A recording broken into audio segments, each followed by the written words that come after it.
Look at the jagged concrete pillars protruding into the smog-choked sky over Tehran. Right now, the Iranian capital is completely paralyzed by a regime-enforced internet blackout, its citizens holding their breath in sheer terror as a fragile ceasefire ticks down to zero. So, shift your analytical gaze to the rolling hills of southern Lebanon, where Israeli engineering corps have just systematically wired and detonated over 1,400 buildings, erasing entire historic villages from the map in massive clouds of gray dust.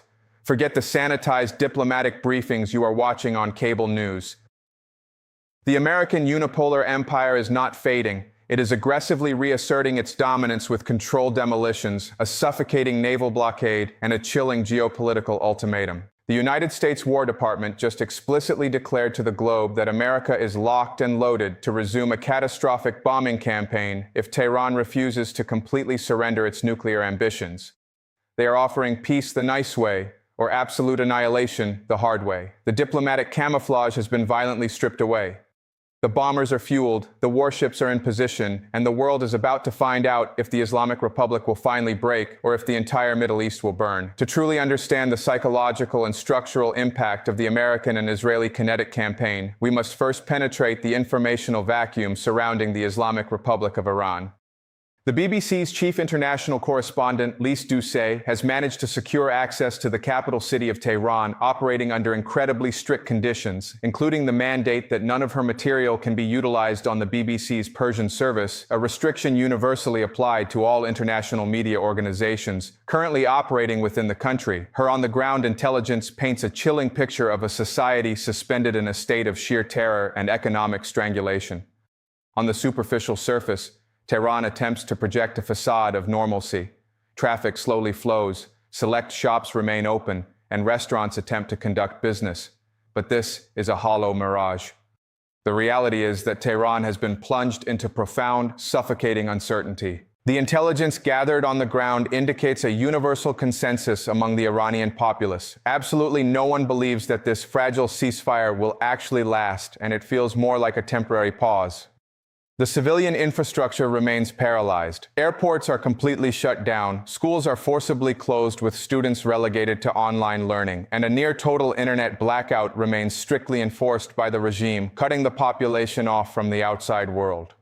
The physical manifestation of this wartime reality is omnipresent. The security apparatus has tightened its grip to an extreme degree.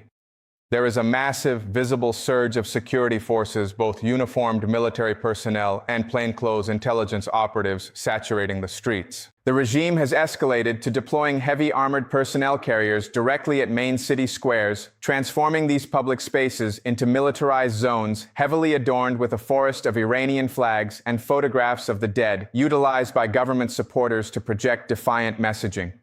Yet, beneath this state-sponsored defiance lies a crushing economic reality. When reporters visited in February, the nation was already buckling under skyrocketing prices and a staggering 60% inflation rate. Today, those figures have climbed even higher, and the shock of the economic shutdown has completely obliterated countless small businesses. The psychological toll is immense. It is a place where millions of people are collectively holding their breath, waiting in terror for the next devastating blow to fall. The physical evidence of the American and Israeli military capability is inescapable and devastating. The primary 12-hour overland route into Tehran reveals the sheer kinetic power unleashed during the campaign. Along the main northern road, the sprawling barracks and fortified bases belonging to the elite Islamic Revolutionary Guard Corps, IRGC, have been completely and utterly flattened, reduced to nothing more than a few jagged pillars of concrete protruding violently into the sky. The logistical infrastructure has been purposefully severed. Major civilian detours are required because critical transportation nodes, including main bridges, have been literally cut in two by precision Israeli airstrikes. Within the dense residential heart of Tehran itself, the reality of asymmetric warfare becomes horrifyingly clear. In a leafy, narrow residential street, a massive, gaping crater now exists where a structure once stood, completely collapsed under the immense force of a targeted attack. The surrounding apartment blocks have been stripped of their facades, exposing the raw devastation of the blast wave. The local populace insists this was a purely civilian target, though in the murky world of intelligence and targeted assassinations, it is nearly impossible to definitively verify if covert IRGC commanders were operating from those apartments. However, the indisputable fact remains. The civilian cost of this war is catastrophic, and the physical ruins serve as a terrifying monument to the extreme risks involved if this incredibly fragile truce fails to hold. This brings us to the broader geopolitical chessboard, specifically the devastating proxy war raging across the border in the Levant. In a sudden and highly dramatic diplomatic maneuver, President Donald Trump took to his Truth social platform to announce that the Israeli and Lebanese leaders have formally agreed to a 10-day truce. This abrupt cessation of hostilities follows 6 brutal weeks of intense cross-border warfare, a conflict that the Lebanese government claims has resulted in the deaths of more than 2,000 people from relentless Israeli strikes and the forced displacement of more than 1 million civilians who have fled their homes in terror. President Trump's announcement was characteristically bold, claiming he held excellent conversations with the President of Lebanon and Prime Minister Benjamin Netanyahu of Israel. Trump declared that these leaders agreed to formally begin a 10-day ceasefire at 5 p.m. U.S. Eastern Time, explicitly in order to achieve peace between their countries, and he subsequently invited both leaders to the White House to conduct high-level talks. However, as an intelligence analyst, I must immediately point out the glaring monumental omission in this diplomatic declaration. There was absolutely no mention whatsoever of Hezbollah. Hezbollah is the massive, heavily armed, Iran-backed militant organization that actually controls southern Lebanon and is the primary entity with which the Israeli military has been violently exchanging fire. Securing an agreement with the Lebanese state government is geopolitically meaningless if the heavily armed proxy army occupying the southern border refuses to comply. The operational reality on the ground highlights the extreme fragility of this proposed truce. Just hours before the ceasefire was scheduled to commence, the Israeli military launched a ferocious series of strikes hitting the outskirts of the southern Lebanese city of Nabatea, explicitly claiming they were successfully hitting Hezbollah targets. In a highly calculated logistical maneuver, some of these most recent attacks reportedly destroyed the very last remaining bridge connecting Sidon and Tyre in southern Lebanon, a critical logistical link connecting the embattled south with the rest of the sovereign country. While early intelligence signals suggest that Hezbollah is likely to pragmatically abide by the temporary deal, an Israeli security official has stated unequivocally that the Israeli military has absolutely no plans to withdraw its forces from sovereign Lebanese territory during any truce. This sets the stage for a highly volatile, highly combustible standoff. Currently, there are thousands of heavily armed Israeli troops, at least 5 full divisions of the IDF, occupying southern Lebanon. Hezbollah has emphatically stated that there can be no free movement of Israeli troops within southern Lebanon, with Israeli military sources firmly indicating they have zero intention of withdrawing those troops back across the border into Israel. The potential for immediate, violent confrontation is baked directly into the very structure of this ceasefire. The reality is that the Israeli military objective extends far beyond a temporary pause. They are actively attempting to thicken a massive security buffer zone to permanently push Hezbollah fighters away from the northern Israeli border. To comprehend the sheer scale and the unprecedented brutality of this Israeli military objective, we must analyze the verified satellite intelligence obtained by BBC Verify. After weeks of intense cross-border fire, which initially escalated when Hezbollah launched missiles and drones into Israel in direct retaliation for the targeted killing of Iran's supreme leader at the start of the broader war, the IDF launched a massive ground invasion in mid-March to attack what it designated as key Hezbollah strongholds. The visual evidence confirms that entire towns and historic villages in southern Lebanon are being systematically and completely leveled by deliberate Israeli demolitions. This is not the result of erratic artillery fire or collateral damage from targeted airstrikes. These are highly organized, controlled detonations executed by Israeli engineering corps. Analysis of the satellite imagery and verified videos reveals that Israel has systematically destroyed more than 1,400 buildings across at least 7 different towns and villages since March. In one specific town located roughly 4 kilometers from the Israeli border, more than 400 buildings were completely obliterated. Multiple verified aerial videos explicitly show massive detonations occurring only after high explosives were carefully and deliberately planted inside the structures by advancing Israeli troops. The strategic intent is undeniable. The Israeli military is actively, physically creating a massive, desolate security buffer zone stretching all the way up to the Litani River, effectively occupying and devastating an area that covers approximately a tenth of the entire sovereign nation of Lebanon. In a chilling public statement, Israel's defense minister, Israel Katz, explicitly confirmed this strategy, stating that he personally ordered the military to rapidly accelerate the total destruction of Lebanese homes in the border villages, explicitly aligning this tactic with what he chillingly referred to as the model in Gaza.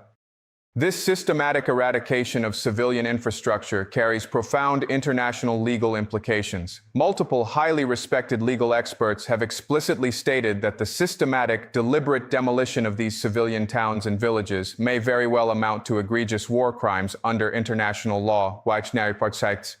The IDF has predictably responded by claiming that it operates strictly in accordance with the law of armed conflict, asserting that it does not allow the destruction of civilian property unless there is an imperative military necessity. However, when entire villages are uniformly wired with explosives and erased from the map, the justification of military necessity begins to structurally fracture. This massive operation has not only resulted in the deaths of over 2,000 people, but it has violently displaced more than 820,000 civilians across Lebanon's south, creating a catastrophic humanitarian crisis while fundamentally altering the geographic and demographic reality of the region. As these proxy wars rage and the regional security architecture is violently redrawn, the ultimate showdown between Washington and Tehran looms ominously on the horizon. The initial round of high-level peace negotiations between the two nations failed spectacularly to reach any viable agreement last weekend in Islamabad. However, diplomatic backchannels remain intensely active, and formal negotiations are heavily expected to urgently resume before the highly fragile ceasefire officially expires next week. In this incredibly tense atmosphere, the United States executive branch has decided to completely abandon diplomatic subtlety in favor of raw, unadulterated military intimidation. U.S. Defense Secretary Pete Hegseth delivered a chilling, uncompromising warning directly to the leadership in Tehran, explicitly declaring that America is locked and loaded to immediately resume its devastating bombing campaign if Iran refuses to agree to a comprehensive peace deal. Hegseth's rhetoric was a masterclass in the projection of hegemonic power. He bluntly told Tehran to choose wisely, aggressively reminding the Iranian regime and the watching world of the sheer operational capability of the United States Armed Forces. He boasted that the U.S. military seamlessly and flawlessly transitioned from conducting major, highly destructive combat operations to rapidly implementing a world-class, suffocating naval blockade. Secretary Hegseth then delivered the ultimate, non-negotiable ultimatum. We can make that transition again very quickly and even more powerfully than ever. At the direction of President Trump, the War Department will ensure that Iran never has a nuclear weapon. Never. The message from Washington is absolute and binary. The United States is offering Iran a stark choice. They can surrender their nuclear ambitions and accept the American terms the nice way through the diplomatic deal currently being aggressively pushed by the Vice President and his negotiating team, or as Hegseth coldly concluded, we can do it the hard way. We are currently standing at the absolute terrifying precipice of a fundamentally rewritten global era. The unipolar power of the United States has just forcefully and aggressively reasserted itself, entirely stripping away the diplomatic pleasantries to reveal the raw, destructive machinery of the War Department. We are actively watching the systematic, algorithmic dismantling of the Iranian axis of resistance. In Lebanon, the Israeli military is utilizing controlled demolitions to literally erase entire towns from the map, physically carving a desolate security buffer zone out of sovereign territory while brushing off severe accusations of international war crimes.